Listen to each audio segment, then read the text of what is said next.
Hello दोस्तों, तो जैसा कि आप सभी लोग तैयारी में जुड़ चुके हैं, तो आज हम लोग उसी तैयारी में जो एमसीक्यू शुरू किए थे उसमें सीरीज, उसमें सबसे इम्पोर्टेंट टॉपिक आज लेकर आए हैं, हेल्थ सेंटर मैनेजमेंट का। प्लीज़ इस वीडियो को पूरा देखिएगा। आप सब्सक्राइब करें चैनल को या लाइक ना भी करें तो चल जाएगा, पर आपके एग्जाम में इससे पक्का क्वेश्चन छूट जाएगा अगर आप लोग नहीं देख के जाएंगे तो। इसलिए लिखा गया है कि नोट बनाकर के सबसे महत्वपूर्ण टॉपिक है, एक बार ज़रूर पढ़ें। तो जो यूनिट 4 था राष्ट्रीय स्वास्थ्य कार्यक्रम का कार्यान्वयन, यानी कि इम्प्लीमेंट ऑफ नेशनल हेल्थ। ठीक है, तो चलते हैं आज का, देखते हैं फर्स्ट प्रश्न। बारी बारी से 40 प्रश्न देखेंगे। चलिए शुरू करते हैं आज का पहला प्रश्न। तो आज का पहला प्रश्न है, राष्ट्रीय क्षय रोग नियंत्रण कार्यक्रम NRTCP की शुरुआत कब हुई थी? तो देखिए, बहुत इसमें डेट याद करना होता है इस टॉपिक में, इसलिए बहुत टॉपिक इंपॉर्टेंट हो जाता है। तो सही जवाब होगा सन 1997 में हुई थी शुरुआत इसकी। अगला प्रश्न देखेंगे। अच्छा, जो डेट आपको याद नहीं होगा उससे आप लिखते भी जाइएगा या स्क्रीनशॉट लेते जाइएगा, क्योंकि आज का बहुत ही इंपॉर्टेंट सेशन है। नेक्स्ट प्रश्न देखेंगे, UIP यूनिवर्सल इम्यूनाइजेशन प्रोग्राम, इसका शुरुआत कब हुई थी, किस वर्ष शुरू किया गया था? तो ये शुरू हुआ था सन 1985 में। UIP हुआ था 1985 में। नेक्स्ट प्रश्न देखेंगे, राष्ट्रीय बाल स्वास्थ्य कार्यक्रम, जिसको RBSK भी बोला जाता है, राष्ट्रीय बाल स्वास्थ्य कार्यक्रम का उद्देश्य है, तो आपको बताना उसका उद्देश्य क्या है। तो उसका उद्देश्य था बच्चों की बीमारियों की पहचान करना और उसका इलाज करना, यानी राइट आंसर हो जाएगा B। अगला प्रश्न देखेंगे हम लोग, राष्ट्रीय परिवार कल्याण कार्यक्रम किस वर्ष प्रारंभ हुआ? देखिए, सब सन वाला क्वेश्चन आ रहा है, मैक्सिमम क्वेश्चन इसमें है जो सन के हैं, 8-9 क्वेश्चन जो आपको बहुत इंपॉर्टेंट है। तो इसका शुरुआत हुआ था 1951 में, यानी 1951। नेक्स्ट प्रश्न देखेंगे, NVBDCP किससे संबंधित है? तो इसका जो मतलब होता है NVBDCP, इसका मतलब होता है national vector borne disease control programme. ये जो है ये मक्खी मच्छरों के माध्यम से फैलता है। तो इसका सही जवाब हो जाएगा C, मलेरिया और अन्य संचारी रोग होते हैं। मच्छर से कौन फैलता है? मलेरिया, तो वो हो जाएगा। इसका फुल फॉर्म याद रखिएगा, नेशनल लिख लीजिएगा, national vector borne disease control P से प्रोग्राम। अगला प्रश्न देखेंगे, 6वां प्रश्न है, मिशन इंद्रधनुष का मुख्य उद्देश्य क्या है? ये हाईलाइट क्वेश्चन है, आपको याद होना चाहिए, एग्जाम में क्वेश्चन आ सकते हैं ये। मिशन इंद्रधनुष का मुख्य उद्देश्य क्या है? तो इसका जो मुख्य उद्देश्य था, प्रत्येक बच्चों को टीकाकरण देना था। यह टीकाकरण से संबंधित है, विशेष रूप से टीकाकरण से संबंधित है। अगला प्रश्न देखेंगे हम लोग, राष्ट्रीय यक्ष्मा उन्मूलन कार्यक्रम का लक्ष्य है, बताएंगे उसका क्या लक्ष्य है? तो उसका लक्ष्य था कि 2025 तक टीबी को समाप्त करना था। देखिए, करेंट अफेयर से कहीं भी क्वेश्चन बन सकता है, ये बहुत इंपॉर्टेंट है। 2025 तक इसको समाप्त करना था, किसको? टीबी को। यही राष्ट्रीय यक्ष्मा उन्मूलन कार्यक्रम का लक्ष्य था। अगला प्रश्न देखेंगे, राष्ट्रीय मानसिक स्वास्थ्य कार्यक्रम की शुरुआत कब हुई थी? देखिए, बहुत सारा आ रहा डेट वाला, इसलिए आपको स्क्रीनशॉट लेना पड़ेगा इसको, ताकि आप लोग को बार बार पढ़ने से आपको याद हो जाएगा। एक बार में तो याद नहीं हो पाएगा पूरा। तो इसका सही जवाब होगा 1982 में हुआ था, 1982। नेक्स्ट प्रश्न देखेंगे, राष्ट्रीय मलेरिया उन्मूलन कार्यक्रम किस वर्ष प्रारंभ हुआ? मलेरिया उन्मूलन बताना है। तो मलेरिया वाला हुआ था 1953 में हुआ था। देखिए, इससे पहले 1952 था, अब ये 1953 आ गया। मलेरिया वाला कितना था? 1953। नेक्स्ट प्रश्न देखेंगे 10 नंबर, राष्ट्रीय क्षय रोग उन्मूलन कार्यक्रम NTEP में टी का क्या अर्थ है? देखिए, ऐसा ही क्वेश्चन आएगा आप लोग के एग्जाम में, टी का अर्थ बताना है NTEP में क्या होता है। तो NTEP का मतलब होता है नेशनल ट्यूबरकुलोसिस एलिमिनेशन प्रोग्राम। तो इसमें टी से होता है tuberculosis, T for tuberculosis, B। ऐसा क्वेश्चन आएगा तो आप लोग फंस जाइएगा। टी से ट्रीटमेंट बहुत लोग मार देंगे आंसर, कुछ लोग टोटल मार देंगे। नेक्स्ट प्रश्न देखेंगे, NACP national AIDS control programme की शुरुआत कब हुई थी? इसका जो शुरुआत हुआ था 1992 में, याद रखेंगे 1992 में एड्स की शुरुआत हुई थी। कुछ लोग तो अपना एज से याद कर लेंगे, डेट ऑफ बर्थ से भी, या किसी के बर्थडे से, किसी तरह इसको याद कर लेंगे। 1992 में एड्स का हुआ था, शुरुआत हुआ था। नेक्स्ट देखेंगे, जननी सुरक्षा योजना किस कार्यक्रम के अंतर्गत आती है? जननी सुरक्षा योजना, ये तो पिछले वाला क्लास में ही पढ़े थे हम लोग जननी सुरक्षा योजना के बारे में। तो इसका सही जवाब हो जाएगा NHM, नेशनल हेल्थ मिशन। अगला प्रश्न देखेंगे 30 नंबर, ICDS कार्यक्रम मुख्य रूप से किस पर केंद्रित है?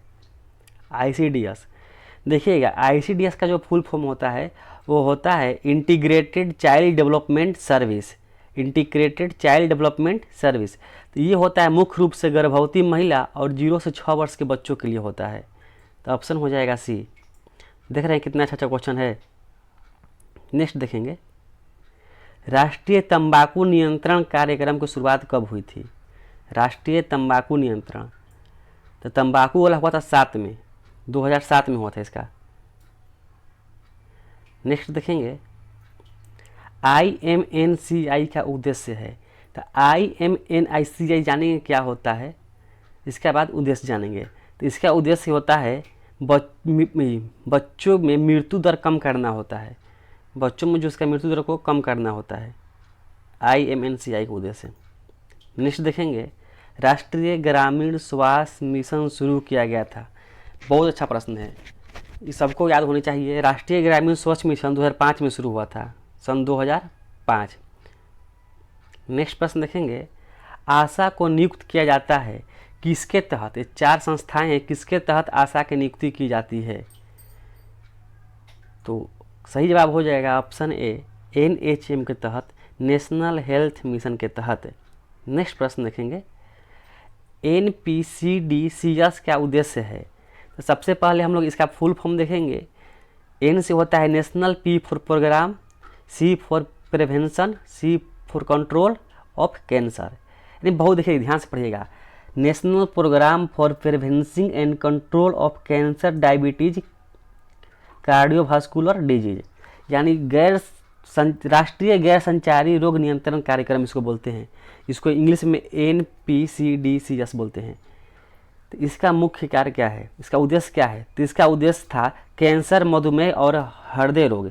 जैसा कि इसमें हम लोग देख रहे हैं, कैंसर दिया हुआ है, मधुमेह दिया हुआ है, यहाँ है हृदय रोग। तो इसका ये ऑप्शन B। इसका फुल फॉर्म याद रहेगा तब आपको आंसर मालूम रहेगा। नेक्स्ट, RI कार्यक्रम में कौन सी बीमारी शामिल नहीं है? देखिए इसमें शामिल नहीं पूछा है, तो RI में जो है एड्स को नहीं शामिल गया था एड्स को, बाकी TB था, पोलियो भी था, डिप्थीरिया भी था। नेक्स्ट प्रश्न देखेंगे, HBNC का फुल फॉर्म है। बहुत सिंपल क्वेश्चन है, ये पीछे भी कराया गया क्वेश्चन है। इसका सही जवाब हो जाएगा home based new born care, option A, home based new born care.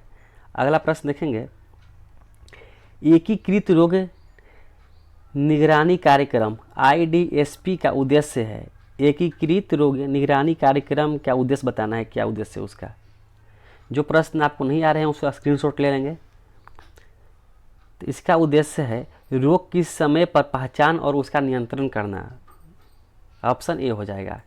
अगला प्रश्न देखेंगे, राष्ट्रीय आयुष मिशन किस पर आधारित है? तो सभी को पता होना चाहिए आयुष मिशन। देखिए इसमें बच्चे कंफ्यूज होंगे, पक्का कंफ्यूज होंगे, क्योंकि आयुष्मान भारत और आयुष मिशन से वो लोग क्या समझेंगे, दवाई से कोई रिलेटेड है। तो इसमें क्या दिया है, केवल यूनानी, केवल आयुर्वेदिक और होम्योपैथिक। तो इसमें तीनों होगा, इसमें आयुर्वेदिक भी होगा, यूनानी भी होगा, होम्योपैथिक भी होगा। ठीक है, इसमें ऑप्शन B हो जाएगा। नेक्स्ट प्रश्न देखेंगे, WHO द्वारा पोलियो मुक्त भारत की घोषणा कब हुई थी? तो अच्छा, इसके पिछले क्लास में हम लोग पढ़े थे कि WHO द्वारा पोलियो अभियान कब चलाया गया था। तो वो चला गया था 1985 में, पर इंडिया में था 1995 में शुरू हुआ था। अब जो यहाँ पूछा गया है कि घोषणा कब की गई थी भारत में कि भारत पोलियो मुक्त हो गया है। जब भारत पोलियो मुक्त हुआ था वो घोषणा किया गया था सन 2014 में, यानी ऑप्शन B हो जाएगा। 2014 में वर्ल्ड हेल्थ ऑर्गेनाइजेशन के द्वारा भारत को पोलियो मुक्त घोषणा कर दिया गया था कि भारत पोलियो मुक्त हो गया है। अच्छा क्वेश्चन था, याद रखिएगा आप लोग। राष्ट्रीय कार्यक्रमों का मुख्य क्रियान्वयन स्तर होता है। ये बहुत समझने वाली बात है। राष्ट्रीय जो भी कार्यक्रम होते हैं किस लेवल पर उसका काम चलता है। देखिए जो राज्य होते हैं, राज्य वाला तो ब्लॉक स्तर पर आ जाता है, पंचायत स्तर पर। जो नेशनल लेवल के कार्यक्रम होते हैं वो जिला स्तर पर आते हैं, डीएम के पास। तो इसमें ऑप्शन हो जाएगा जिला स्तर पे। नेक्स्ट देखेंगे, राष्ट्रीय कार्यक्रमों में डेटा संकलन का कौन कार्य करता है। तो अगर आपको इसमें नहीं भी आ रहा है तो बताए थे पिछले क्लास में हम ट्रिक कि जिसमें आपको एएनएम दिखाई दे ऑप्शन में, अगर नहीं आ रहा है क्वेश्चन तो उसमें एएनएम ऑप्शन है तो उसको टिक करके चले जाएंगे। तो इसका भी आंसर क्या हो जाएगा, एएनएम। 25 नंबर प्रश्न। नेक्स्ट प्रश्न देखेंगे, राष्ट्रीय मातृत्व स्वास्थ्य कार्यक्रम किस आयु वर्ग की महिलाओं पर केंद्रित है। बताना है कि राष्ट्रीय मातृत्व कार्यक्रम जो कितने वर्ष की महिलाओं पर केंद्रित किया गया था। तो इसमें भी बहुत लोग गलत मार देंगे, क्योंकि बहुत लोगों को लगेगा कि ये 15 से 19 होगा या तो 18 से 30 होगा। लेकिन सही जवाब इसका होगा 15 से लेकर 45 वर्ष के महिलाओं तक। सी ऑप्शन होगा, 15 से 45 वर्ष की महिलाओं तक मातृत्व स्वास्थ्य कार्यक्रम था। नेक्स्ट देखेंगे, WHO के अनुसार राष्ट्रीय कार्यक्रमों का मूल्यांकन कितने वर्षों में होना चाहिए। तो ये वर्ल्ड हेल्थ ऑर्गेनाइजेशन के अनुसार, तो इसका सही जवाब होगा 5 वर्ष। ऑप्शन सी, 5 वर्ष में होना चाहिए। अगला प्रश्न देखेंगे, राष्ट्रीय कार्यक्रमों की निगरानी एवं मूल्यांकन की जिम्मेवारी मुख्यतः किसकी होती है। तो बताना है कि जो राष्ट्रीय कार्यक्रम है उसका निगरानी करना, मूल्यांकन करना जिम्मेवारी किसके होती है। तो सही लोग बताएंगे तो ये होती है स्वास्थ्य और परिवार कल्याण मंत्रालय के लिए, स्वास्थ्य और परिवार कल्याण मंत्रालय। अगला प्रश्न देखेंगे 30 नंबर, राष्ट्रीय वायरल हेपेटाइटिस नियंत्रण कार्यक्रम किस वर्ष शुरू किया गया था। हेपेटाइटिस नियंत्रण कार्यक्रम, देखिए ये भी अच्छा प्रश्न है। ये शुरू कब किया गया था ये बताना है इसको। ये शुरू किया गया था अभी फिलहाल में 5-7 साल पहले 2018 में किया गया था ये। नेक्स्ट प्रश्न देखेंगे, राष्ट्रीय कार्यक्रमों में HMIS का पूरा नाम क्या है। HMIS, तो 4 ऑप्शन देखेंगे ध्यान से, फिर अपना आंसर कमेंट करेंगे। HMIS, तो इसका मतलब होता है हेल्थ मैनेजमेंट इंफॉर्मेशन सिस्टम, यानी ऑप्शन बी हो जाएगा, health management information system. B option सही होगा। अगला प्रश्न देखेंगे, RBS के तहत कौन से वाहन उपयोग किए जाते हैं बच्चों की जांच के लिए। राष्ट्रीय बाल सुरक्षा कल्याण के अंतर्गत कौन से वाहन उपयोग किए जाते हैं बताना है। इसमें बहुत लोग गलत करेंगे, पक्का गलत करेंगे इसमें, क्योंकि बहुत लोग मानेंगे इसमें एम्बुलेंस, लेकिन ऐसा एम्बुलेंस नहीं होता है। ये होता है मोबाइल हेल्थ टीम है। मोबाइल मतलब ये फ़ोन, मोबाइल फ़ोन नहीं, मोबाइल का मतलब होता है मूवेबल। मोबाइल का मतलब मूवेबल मतलब घूमने वाला, एक जगह से दूसरे जगह तक जाने वाला, उसको बोलते हैं मूवेबल। तो ये होता है मोबाइल हेल्थ वैन टीम, एक टीम जाती है स्वास्थ्य विभाग की, उसी को बोलते हैं मोबाइल हेल्थ टीम मैन। तो इसमें ध्यान से देखेंगे। अगला प्रश्न देखेंगे, IMNCI में सी का अर्थ है बताना है। IMNCI में सी का अर्थ है, तो सी का जो अर्थ होता है वो होता है केयर। सी का जो अर्थ होता है इसमें होता है केयर। नेक्स्ट प्रश्न देखेंगे, राष्ट्रीय मौखिक स्वास्थ्य कार्यक्रम मुख्यतः किसके लिए है। आंसर कमेंट करेंगे। तो ये कार्यक्रम जो था दांत और मसूड़ों की देखभाल के लिए था, दांत और मसूड़ों की देखभाल। ऑप्शन सी हो जाएगा सही जवाब। अगला प्रश्न देखेंगे 35 नंबर, राष्ट्रीय कार्यक्रमों के क्रियान्वयन हेतु सबसे महत्वपूर्ण स्तर होता है।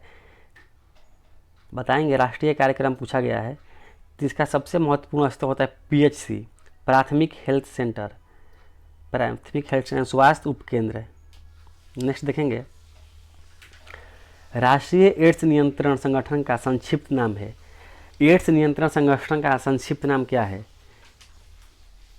तो अभी कुछ पिछले प्रश्न देखे थे हम लोग, नाको, NACO, नेशनल एड्स, ये वाला देखे थे। 37 देखेंगे, राष्ट्रीय आरोग्य निधि NAF का उद्देश्य है, राष्ट्रीय आरोग्य निधि का। तो ये इसका उद्देश्य था गंभीर बीमारियों के लिए गरीबों को वित्तीय सहायता प्रदान करना था। तो ऑप्शन कौन सा हो जाएगा, बी ऑप्शन। गंभीर बीमारी के लिए गरीबों के लिए वित्तीय सहायता प्रदान करना। 38 नंबर प्रश्न देखेंगे, राष्ट्रीय बालिका दिवस भारत में कब मनाया जाता है? ये तो आप लोग को याद होना चाहिए। राष्ट्रीय बालिका दिवस तो ये होता है 24 जनवरी को मनाया जाता है, ऑप्शन बी हो जाएगा। नेक्स्ट प्रश्न देखेंगे, NIDDCP किस रोग से संबंधित है? इसका मतलब होता है national iodine deficiency disorders control programme. यानी यहाँ पर जो दिया है डिफिशियंस किसका दिया? Iodine deficiency. तो आयोडीन से कौन सा रोग होता है? तो आयोडीन से होता है आयोडीन की कमी वाला। तो ऑप्शन क्या हो जाएगा? सी। देखेंगे आज का लास्ट प्रश्न है, RNTCP में डॉट्स का उद्देश्य है, डॉट्स। देखिए तो RNTCP का फुल फॉर्म देखेंगे, revised national tuberculosis control programme. यानी इसमें किसका है प्रोग्राम है? ट्यूबरकुलोसिस का। तो सही जवाब क्या हो जाएगा? ऑप्शन सी, क्षय रोग को नियमित दवा देना, क्षय रोग ट्यूबरकुलोसिस। तो ये था आज का मेरा टॉप 40 क्वेश्चन। आपको वीडियो अच्छा लगा हो तो लाइक करें या ना करें, पर इस वीडियो को जरूर देख के जाएं। चैनल को सब्सक्राइब जरूर कर लें ताकि अगला इन्फॉर्मेशन आपको मिलता रहे। धन्यवाद।